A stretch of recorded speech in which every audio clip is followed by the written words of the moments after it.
This is my Suzuki TS185 M engine, and it's a 1976 bike that it came out of, that I restored back in 2014.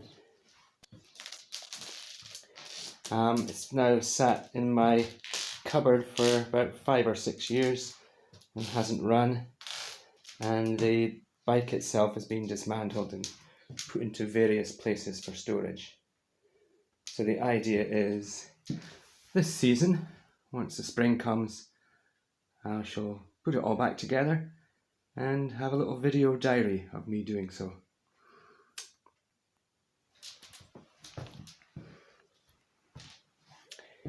Should be fun. One of the things I will need to do on this particular bike is I want to replace the oil lines that come out of the oil pump, because there was little leaks in them many years ago, and I put some sort of epoxy resin on top, and it's actually worked really well. I mean, it stopped it leaking and it gave me peace of mind, but I have got replacement ones that I want to fit, so I'll be checking these out. I'll bleed them first, make sure that the return valves are working within the banjo nuts, and if all is well, I'll replace them in place of these repaired ones. Now on this Suzuki TS185 engine, we have the two oil lines. One goes to the crankcase to feed the crankcase and obviously the piston and barrel, but there's another one here that leads to one of the main bearings. Apparently there's two main bearings on this side and one on this side, so the second one furthest away doesn't get any sort of oil feed to it, just from the crankcase, so it needs to have a separate feed here to lubricate that. So you should never really run these engines on premix, because it will starve the main bearing of oil and possibly cause damage in the long term. Now, I stored this engine a few years ago, so I can't actually remember if I drained the oil. I probably did, but I don't know for sure. So what I'll do is take off the drain plug and find out.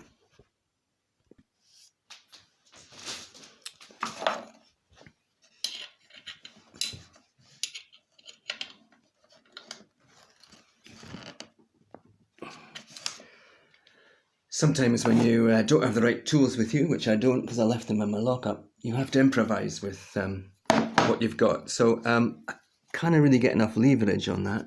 So what I'll use is two ring spanners. Take this one, flick it on there so that it grips, and that gives you extra leverage that hopefully will allow you to remove the nut.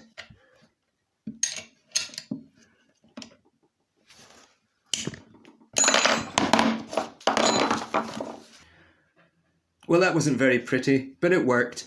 So, let's see if there's any oil in it.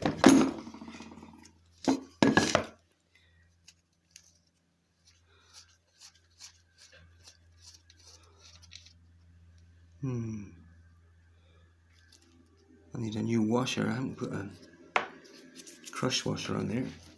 So we'll lower it carefully, see if anything comes out.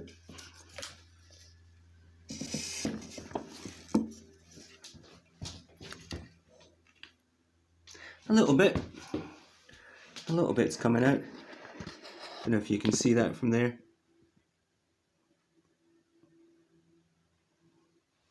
I must have partially drained it. So that's good. Get it all out. Leave it there for a wee while to drain.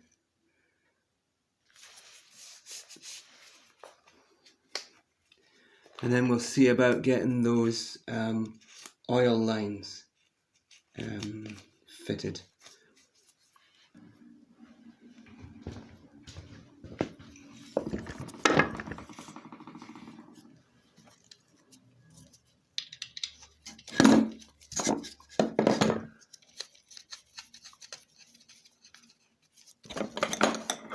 Just nip it up a wee bit.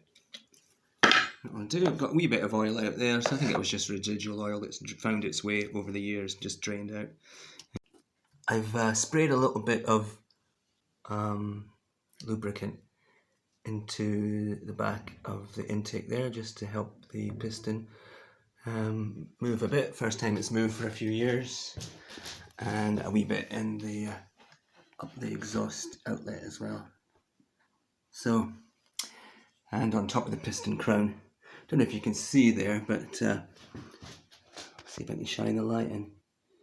Might be able to just see that the piston crown is just at the level there. So I put a wee bit of oil in there just to help it along. We'll spin the engine. What I'll do is I'll take the spark plug off. Again, my tools, I haven't got the right tools with me, and I'll just have to improvise.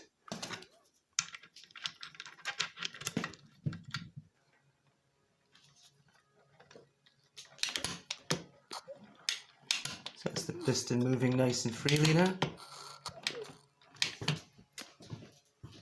If we look up the exhaust port, we should see something similar happening.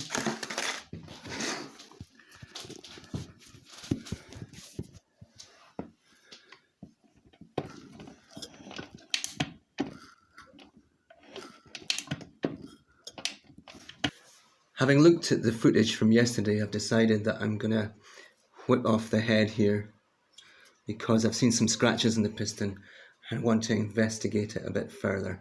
I might have to get a rebore, certainly new piston and rings. So let's get this going.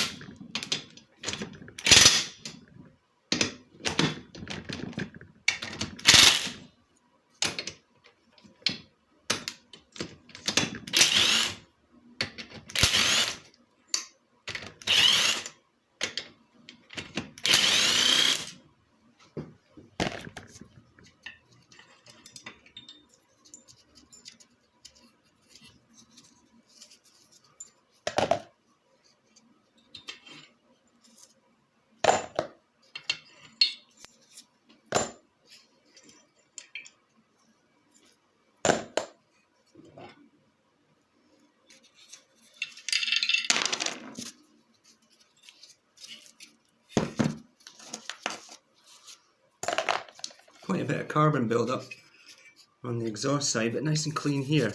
Interesting.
There's some light scoring on the barrel, but I'm not sure how bad that is.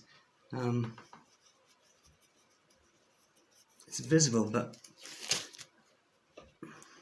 on the piston, yeah, I can definitely feel it on the piston.